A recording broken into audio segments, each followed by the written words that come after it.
My name is Yoram Ettinger. I'm a retired Israeli ambassador. I also served as minister in charge of congressional affairs at the Israeli embassy in Washington. Before that, I was Consul General of Israel in Houston, Texas. I was the director of the Israeli government office in charge of Israel's relations with overseas foreign media. Since '93, when I retired from the civil service, I have been an informal consultant to Israeli and American legislators at the Knesset and on Capitol Hill. I regularly brief legislators. I write for Israeli and American newspapers. And as of 3 years ago, I am the CEO of a newly established organization called Second Thought, an American-Israeli initiative designated to raise second thought about conventional wisdom and highlight a reality which usually refutes conventional wisdom when it comes to Israel in general and U.S.-Israel relations in particular.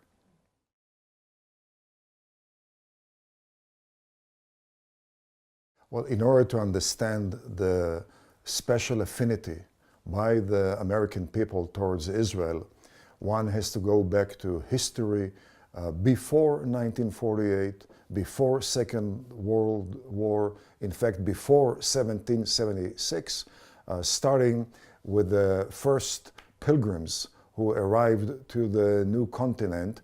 And as far as they were concerned, they left modern-day Egypt, Britain. They rebelled against modern-day Pharaoh, King Charles, and they went through the modern-day Red Sea, the Atlantic, and they arrived to modern-day Promised Land or New Canaan. Therefore, the proliferation of biblical names on American map, hundreds, if not thousands, of locations bearing biblical names, in fact more than you'll find in Israel, because of the size, obviously. Those locations and the biblical names testify to the very special role upheld by the Jewish state, by Judaism, by the Jewish people in the context of modern-day America, the USA. You go back to the founding fathers, Thomas Paine, when he wrote Common Sense. He relied on the prophet Samuel. He relied on the judge Gideon when he rationalized why the people should not accept a rule of a king, why they should rebel against the king. Certainly, when you look at the Liberty Bell, which is an icon in the American state of mind or American history, the inscription on the Liberty Bell is from the Old Testament, from the Torah, proclaim liberty upon the earth and unto all the inhabitants thereof, from the book of Leviticus, chapter 25, verse 10. You look at the House of Representatives in Washington, at the center of the chamber, facing the Speaker of the House, the statue of Moses. And he is there at the center, surrounded by 22 other statues. But while Moses looks straight ahead towards the Speaker, all the other 22 are in profile. They're all staring at Moses because he is the source, according to the curator of Capitol building, while all the rest are the derivatives.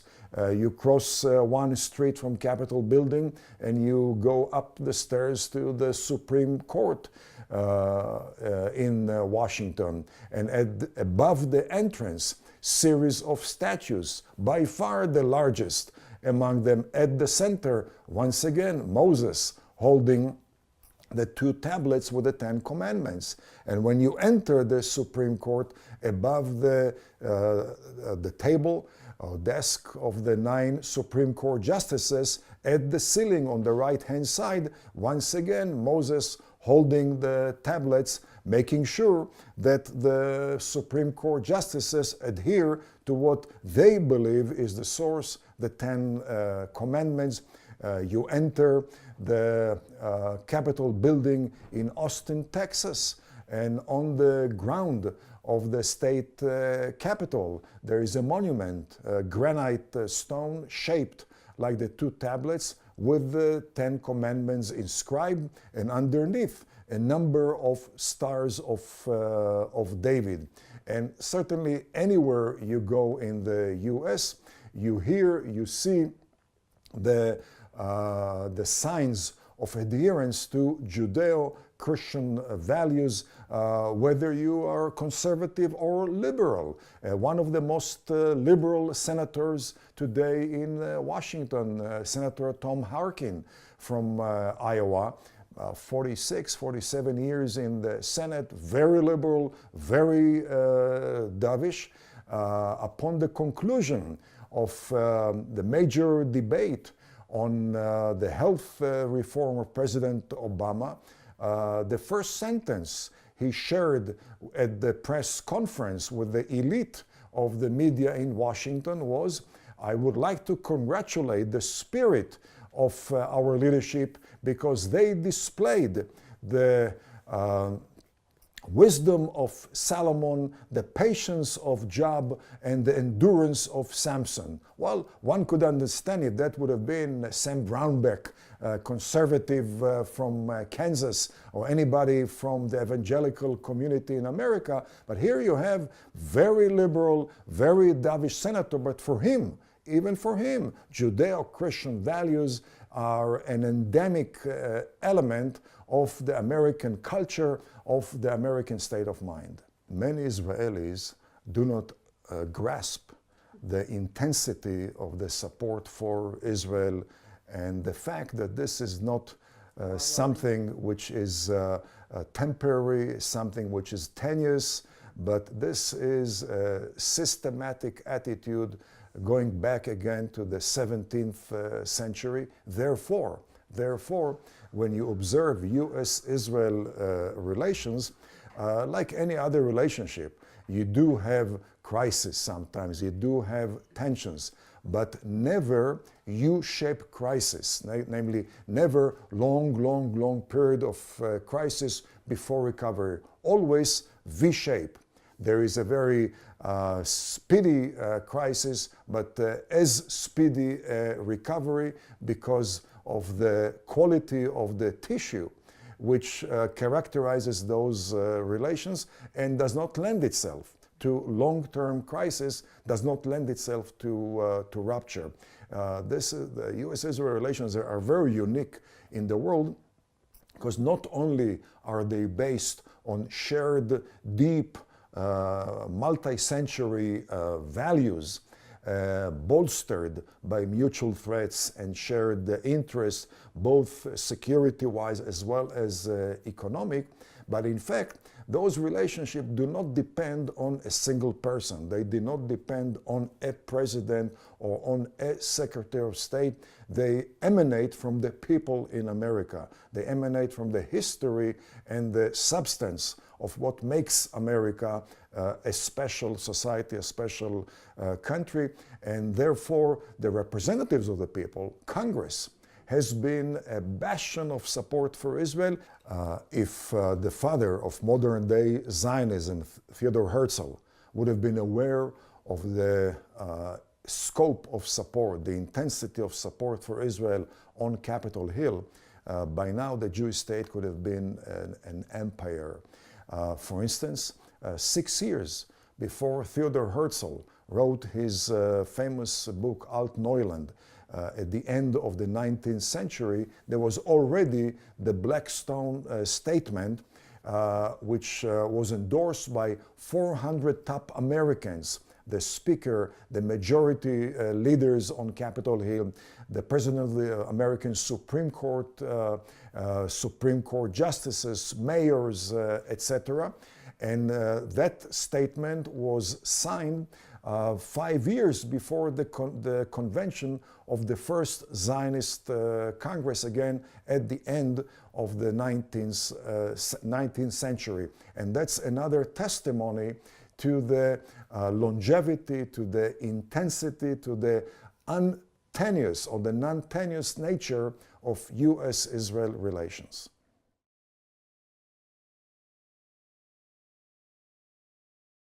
Should there be a Palestinian state, it would deal a dramatic blow to vital American interests. This is not merely an Israeli issue.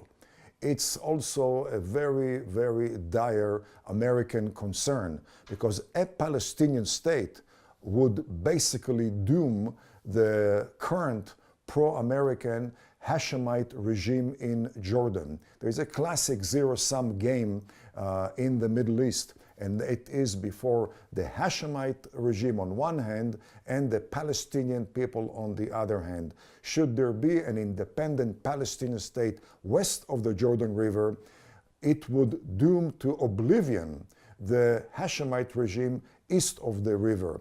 The US invested, in my mind, justly, a lot of resources to do away with the Saddam regime in Iraq. However, a Palestinian state would provide a very substantial tailwind to the pro-Saddam elements in Iraq. The Palestinian people, the so-called good cop PLO, the so-called bad cop Hamas, all of them were staunch supporters of Saddam during his wars against the US in 1991 and in 2002. A Palestinian state would bode well for the anti-American elements in Iraq. Why should America support such a state? The good cop, so to speak, in the Palestinian Authority, Abu Mazen Mahmoud Abbas, speaks Russian fluently. He speaks Russian fluently because he's a graduate of KGB courses. He's a graduate PhD of Moscow University. That's the reason he was the go-between the PLO and the ruthless communist regimes in East Europe and in Moscow before the dismantling of the Soviet Union. Until today, he maintains intimate contacts with Moscow, with the regime in Moscow. Should there be a Palestinian state, it would further facilitate the already concerning, worrisome Russian penetration into the Middle East. It would provide the Russians foothold in the eastern flank of the Mediterranean at the expense of very important American interests, at the expense of stability in the region. The same thing applies to North Korea, as well as China, and probably Iran as well. And certainly when one talks about the valiant American war against global terrorism, against Islamic terrorism, the track record of the good cop and the bad cop among Palestinians suggests that a proposed Palestinian state would simply be another terror regime in the Middle East. You look at Abu Mazen Mahmoud Abbas. He was expelled from Egypt in the 50th for subversion. He had to run away from Syria in '66 because of subversive activities.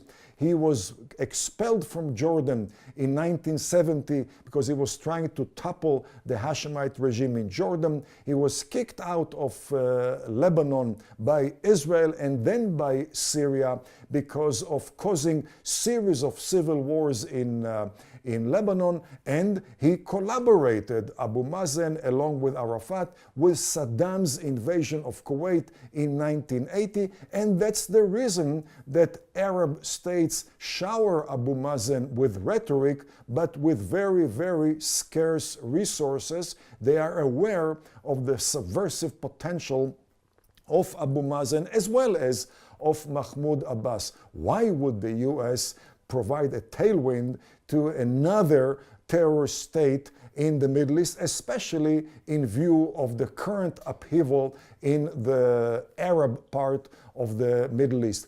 Last and not least, ever since the Palestinian Authority was established at the end of 1993, there has been a surge in the flight of Christian Arabs away from Bethlehem, Beit Jala, Ramallah, Beit Sahur, the previously very strong Christian enclaves in Judea and Samaria. Christians used to be majority in Bethlehem. Today they are a meager 15% minority. Similar reality in Ramallah, which used to be a Christian town. Today there are more Christian refugees from Bethlehem and Beit Jala in Belize in Central America than Christians left in Beit Jala and Bethlehem. Why should the US reward a regime which has oppressed Christians and has triggered a flight of Christians away from the area? And certainly a Palestinian state would add another anti-American vote in the UN. Why would the US on one hand fight terrorism, trying to bolster the Hashemite regime in Jordan, fight Saddam Hussein, fight global Muslim terrorism, try to minimize Russian influence in the Middle East, but with the other hand, provide the Russians and the bad guys with another foothold in the Middle East?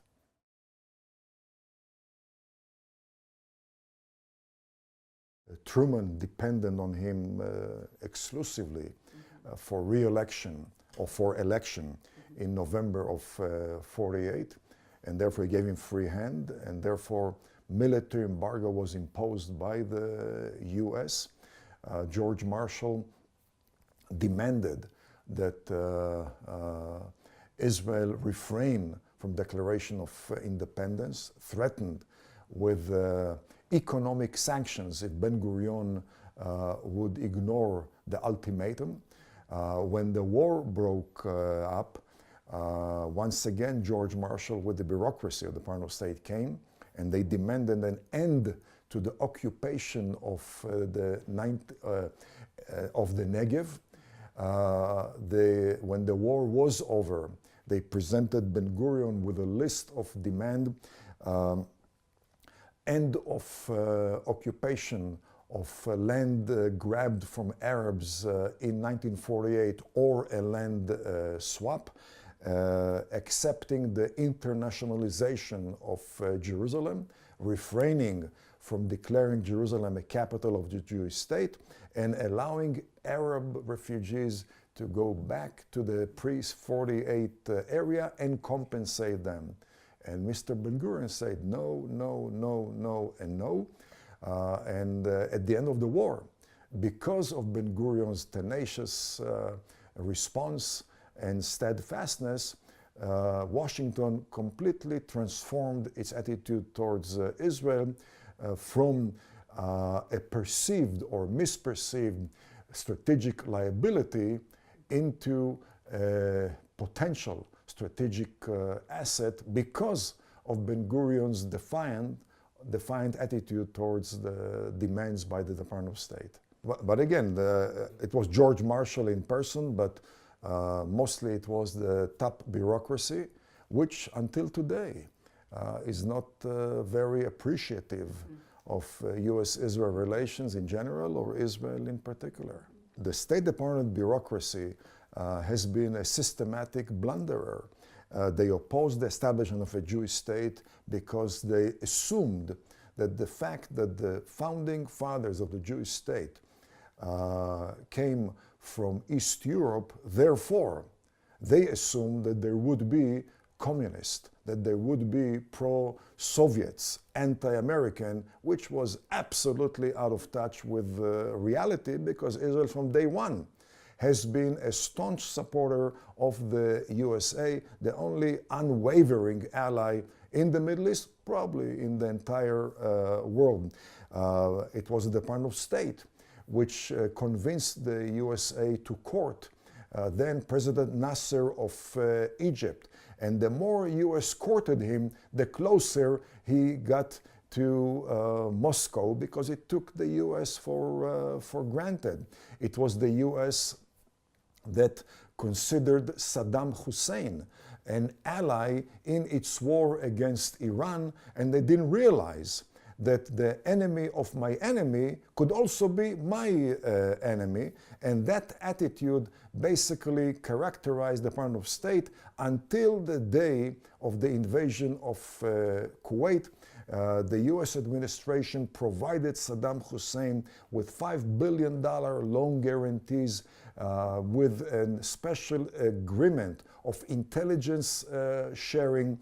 They allowed the transfer of very sensitive dual-use technologies to Saddam Hussein, literally until the day before the invasion of Kuwait. And it was the Department of State which convinced then President Jimmy Carter to stab the Shah of Iran in his back, and courting the so-called old man in exile in Paris, the late Khomeini. And they assumed that Khomeini was fighting for human rights, while the Shah was a very, very ruthless, supposedly ruthless dictator. And certainly that position provided the US with the worst enemy ever, I think, since the end of Second World War. And then obviously the US Department of State embraced Yasser Arafat as the prophet of peace. US Department of State until this very day, shamefully testifies on Capitol Hill that the Palestinian Authority adheres to its commitments and is worthy of foreign aid, which from 1948 until today has already reached the tune of in excess of $2 billion, while the Palestinian Authority is brainwashing its youth K through 12 with anti-American, anti-Semitic, and anti-Israeli hate education.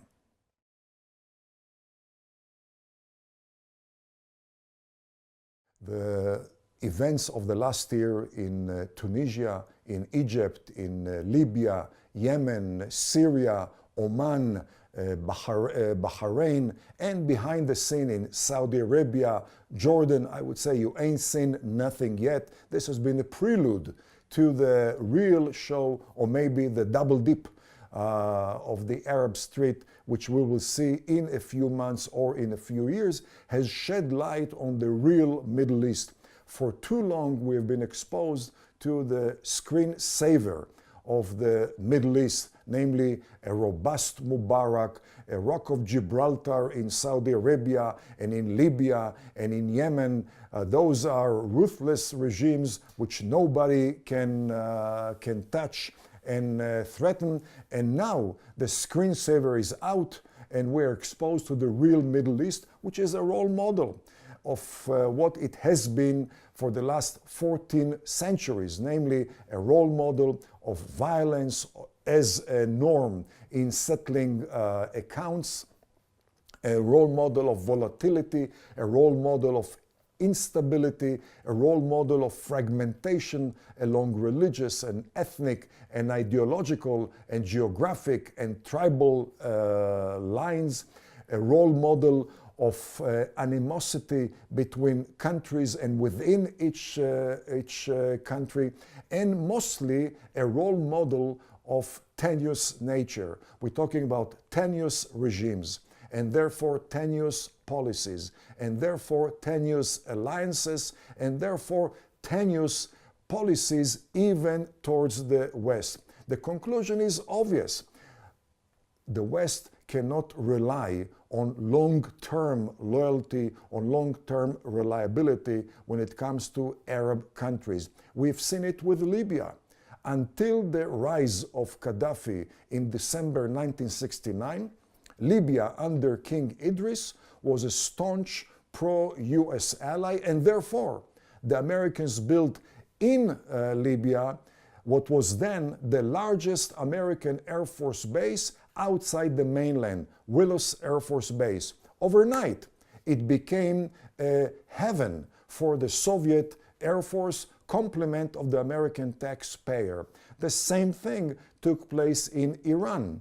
Until Khomeini, Iran was the policeman of the Gulf on behalf of America, by far the #1 American ally in the region. And therefore, the Shah of Iran got anything he wanted as far as American military systems. But overnight, we found out that he was not a Rock of Gibraltar, and Khomeini took over, and therefore the entire arsenal of the USA became an arsenal of America's worst enemy until this very day.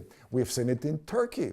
Until 2002, Turkey was a major anchor of US policy, of NATO policy, vis-a-vis the Soviets, then the Russians, vis-a-vis Muslim terrorism, Iran, Syria, and in 2002, the Islamic Party took over in Turkey and gradually has moved away from West towards the East, very close to Russia, close to Iran, and until recently also close to Syria, certainly not the reliable NATO ally, which was, as was misperceived by many of us until 2002.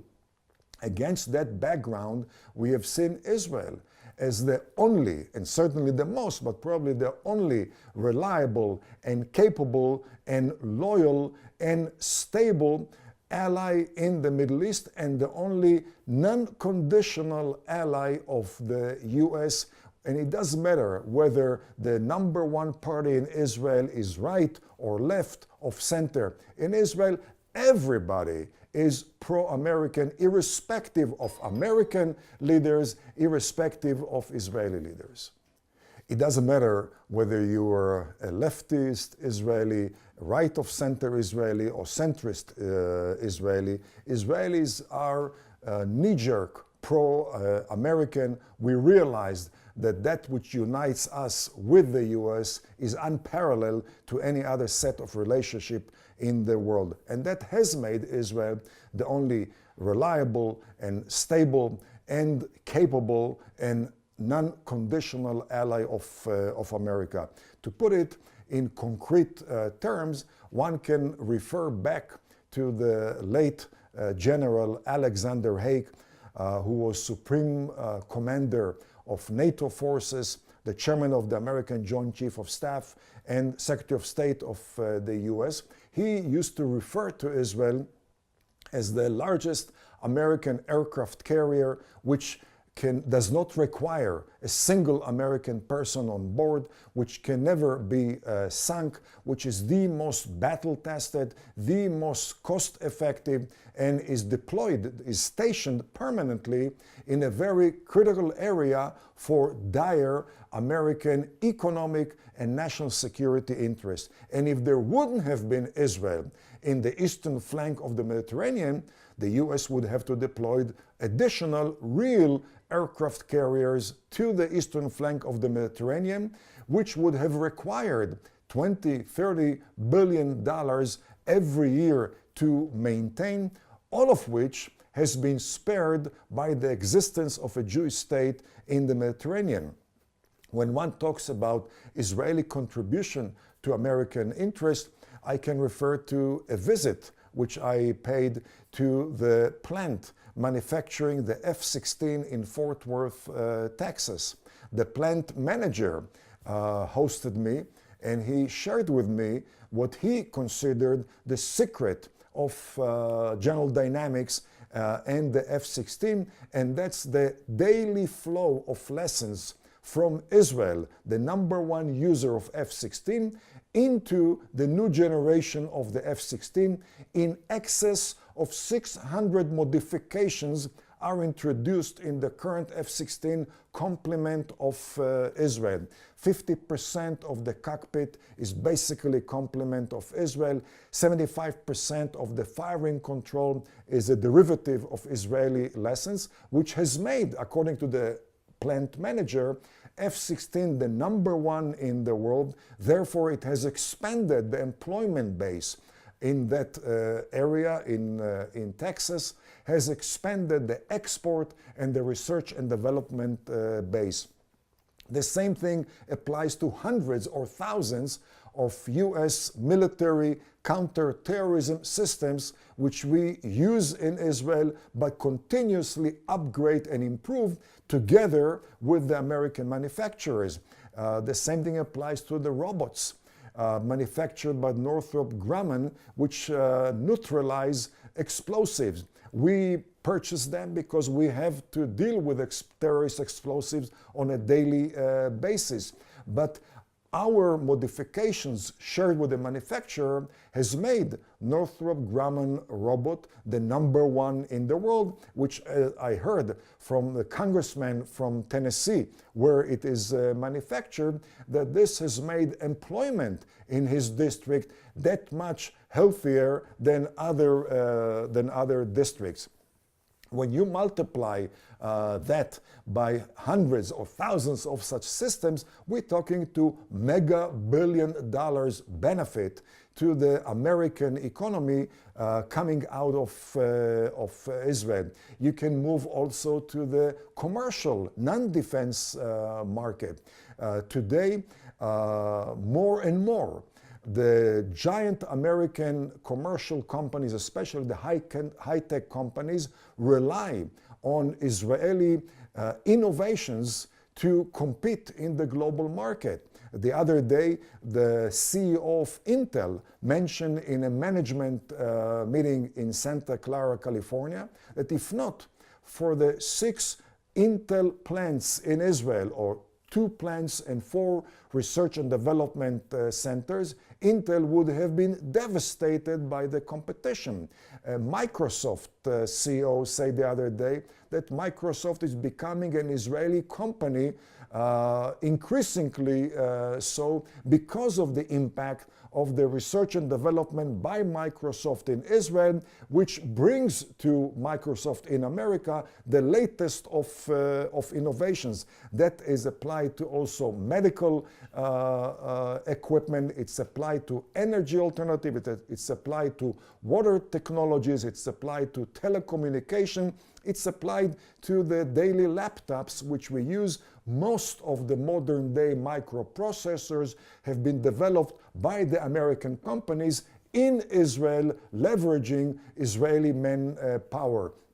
One of the gurus of America's high tech, George Gilder, wrote in the Wall Street Journal back in July 2011 that as a result of the analysis of the Israeli contribution to the American commercial and defensive industries and to the employment and research and development and American exports, his conclusion has been that not only are we a two-way street, but in fact, America increasingly depends on Israel as much as Israel depends on America, and we are much better off by working together rather than separate from one another.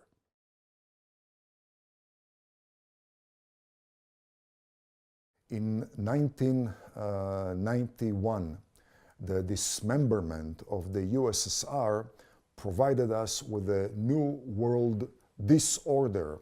And that new world disorder faced the US with new challenges, with more threats which were unknown before. A multipolar world, surging terrorism, which the US never faced before. That reality led the US to further intensify its cooperation with Israel, by the way, in defiance of the Department of State, Jim Baker at that time, but due to US Congress, which is equal in power to the administration. And in fact, the strategic cooperation between US and Israel was upgraded dramatically in response to changing realities in the globe as a whole and in the Middle East in particular. In 2011, we face a similar reality. The so-called Arab Street, the so-called Arab Spring, which in fact is in reality is major Arab earthquake, major Arab tsunami, which we haven't seen the extent yet, or the devastating extent yet. That reality is once again introducing new threats, which are graver threats than the US was faced before. At a time when the US is going to retreat from Iraq, retreat from Afghanistan, at a time when the US hand is getting shorter in the Middle East, while Russia is expanding, entrenching its profile in the area, as well as China and North Korea, who are entering the area along with Iran at the expense of the US. The only element in the Middle East which could extend the hand of the US without requiring further US presence is the Jewish state, based on the track record of US-Israel relations and based on the fact that we, the Jewish state in the Middle East, are very well equipped to deal with the rising challenges in the area. That, unfortunately, is met with certain constraints emanating from the administration of the US. Because when you have an administration which is the most UN-oriented and Europe-oriented administration probably ever in American history, you have a problem on your hand because the UN is a hostile arena both for the US as well as for Israel, in fact, for the free world. The UN is a friendly arena towards rogue regimes and towards Muslim regimes at the expense of Western democracies. When you have an American administration which does not want to admit that there is a problem of global Islamic terrorism, because according to the President of the US, Islam is a religion which professes peace and not terrorism, then you have a problem, because moral ambiguity leads to ideological ambiguity, which produces operational ambiguity, which erodes your capability to face up successfully, effectively to the threat of terrorism. When the #1 advisor on countering terrorism to the White House, John Brennan, former deputy CIA director, states during a speech at Georgetown University that there is no such thing as jihadist terrorism because jihad is a process which purifies the soul, you know that you got problem fighting global terrorism. When you have an Attorney General, Eric Holder, and his first deputy, James Skoll, suggesting that the way to face up to Islamic terrorism is not to launch war against terrorism, but to apply civil law to terrorists, then you've got a problem because the Palestinian issue has never been a root cause of Middle East turbulence, certainly nothing to do with the events in Tunisia and Libya and Egypt and Yemen and Syria and Bahrain and Oman, which are seismic developments in the region, irrespective of the Palestinian issue, irrespective of Israeli policy, independent of Israel's own existence, and by the way, in spite of American support of Muslims in Afghanistan when they fought the Soviet Union, in spite of American efforts on behalf of Muslims in Bosnia and other parts of former Yugoslavia, US has been targeted by Muslim terrorism irrespective of the Palestinian issue. When you have an American president who assumes that the Palestinian issue is a root cause of anti-American Islamic terrorism, and therefore you have to be preoccupied with Palestinian issue, you have to pressure Israel, you know you've got problem because the Palestinian issue has never been the cause for anti-American terrorism. You go back to 1983 when Muslim terrorists blew up the Marines headquarters in Beirut and the US Embassy in Beirut, murdering 300 American Marines. The reason the Marines were in Beirut was to stop the Israeli hot pursuit of the PLO, was to make sure that Israel does not decimate the PLO in Lebanon, but that was the time when Muslim terrorism hit the USA, when the Muslim terrorists blew up US embassies in Tanzania and in Kenya, murdering 300 civilians. That was the time when then President Clinton was brutally pressuring Israel, was fully supportive of the Palestinians, pressuring Israel to yield more and more and more, and that's when Muslim terrorists hit the US, and certainly the USS Cole with the murder of 17 American soldiers by Muslim terrorists. This happened in October 2000 when President Clinton and Israel offered the Palestinians the entire store, and in fact the president of the US told Israel, give them more, and that's when the US was hit by Muslim terrorists. The reason the US is hit by Muslim terrorists is because of the values that you represent. A lethal threat to every Muslim regime in the Middle East is freedom of religion, or the liberties of religion and the liberties of economy and education and expression, the liberties of economy and the internet. Those are the elements that threaten the existence of those Muslim regimes. Those are the liberties represented, and rightly so, by the USA, and therefore the US is being hit by Muslim terrorists. And last and not least, the only capable power to control the megalomaniac aspirations of Muslim regimes in Iran or in Syria, previously in Libya, has been the USA. And therefore, any rogue Muslim regimes wants to hit the US in order to advance its own megalomaniac aspirations.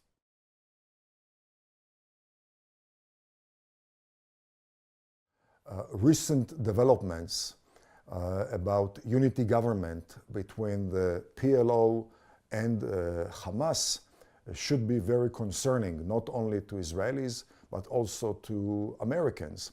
In fact, even without that unity government, Americans should be concerned about assistance either to the PLO or to Hamas, because if one focuses on the good cop, the PLO Abu Mazen, we have seen in recent years US providing financial assistance to hate education in Palestinian schools, K through 12. They did teach during the Gulf War about the American Pharaoh, which was going to drown in the water of the Persian Gulf. They do teach today about the infidel Christians as well as about the infidel Jews. They do teach about the satanic Americans as they teach about the satanic Israelis. And that raises the question, would American Congress keep on funding schools in anywhere in America, schools that are found to profess hate education? Obviously, no American congressman would dare sustaining such funding. But ever since '94 until today, more than $2 billion have been showered upon hate education system in the Palestinian Authority, either to the PLO or to Hamas. And one should realize hate education is not merely limited to expression of views or to writing or general education. Hate education has been the #1 manufacturing line of terrorists in general and suicide bombers in particulars. And those are suicide bombers and terrorists in general who are fighting Israel in the Palestinian Authority, Judea, Samaria, in Gaza, but also are fighting in Iraq against American soldiers and are fighting in Afghanistan. In fact, many of the tactics employed by Palestinians against Israeli soldiers have been exported by Palestinians to Iraq as well as to Afghanistan, and by the way, recently to Central and Southern America by Hamas from Gaza, indirectly through Hezbollah, the Lebanese Hezbollah, as well as to the American continent. And recently, we also have found out that there has been growing cooperation between Palestinian and other Muslim terrorist organizations and the major Mexican drug lords who are crossing sometime at will the American border, disseminating drugs, but also disseminating terrorism throughout the USA.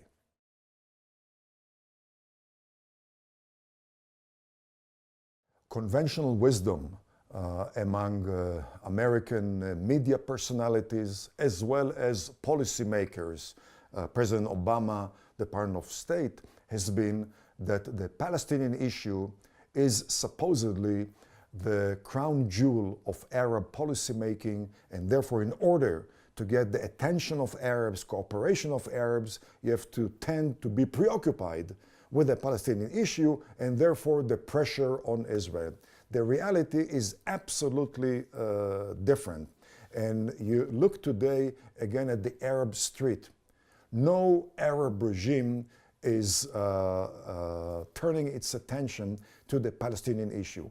Arab regimes are preoccupied with their own existence. But it also characterized the recent past. You go back to 1982.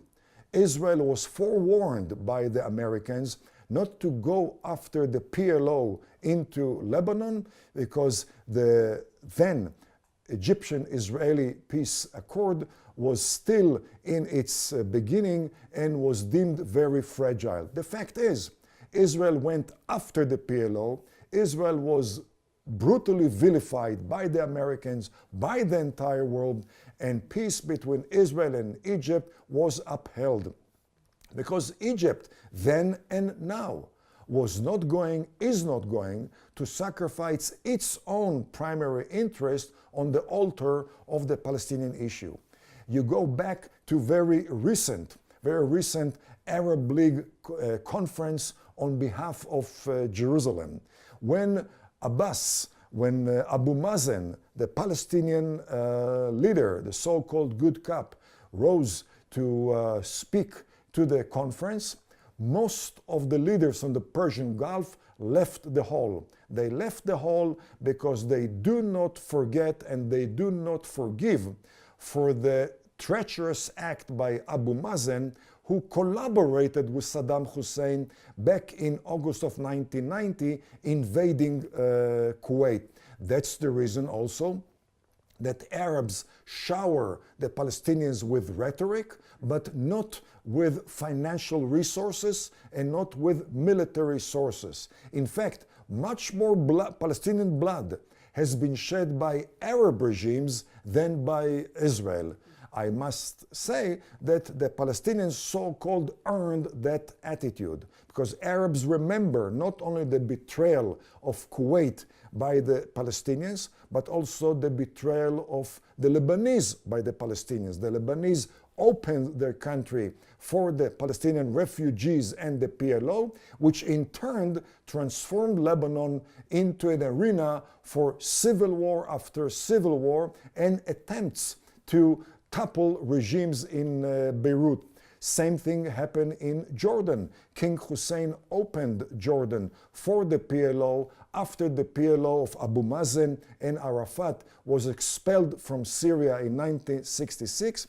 And from 1968 to 1970, the PLO had total freedom of operations inside Jordan. But in September 1970, they tried to topple the Hashemite regime of King Hussein, and the response by King Hussein was expulsion from Jordan. And going back to the 1950s, Abu Mazen was one of the key Palestinian activist of the Muslim Brotherhood in Cairo, engaging in subversive activities against the central government, for which he had to flee Egypt. He was expelled basically from Egypt. The reality today is that the only country which tolerates armed Palestinians on its soil is Israel, the only country in the Middle East. No Arab regime allows Palestinians to bear arms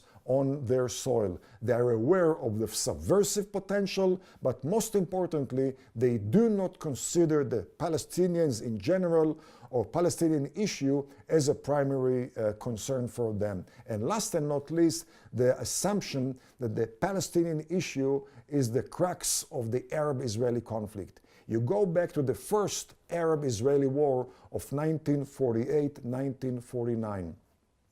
The war was concluded with Iraq occupying Samaria, the northern West Bank. Iraq did not transfer it to the Palestinians. Iraq transferred it to the Jordanians. The Jordanians, at the end of the war, occupied Judea, the southern West Bank. They didn't transfer it to the Palestinians. They annexed the entire Judea and Samaria West Bank to Jordan. Egypt occupied Gaza at the end of the war. They did not transfer it to the Palestinians. They administered it until the 6 Days War, when Israel took it over. And when the Palestinians tried to establish a government in exile, it was the Arab League which declared that government to be nil and void. The reason for that attitude has been because Arabs have never trusted the Palestinians to be anything but a subversive element in the Middle East. And I always ask my American friends and other Western friends, what do Arabs know about the Palestinian issue that you Westerners have not absorbed yet?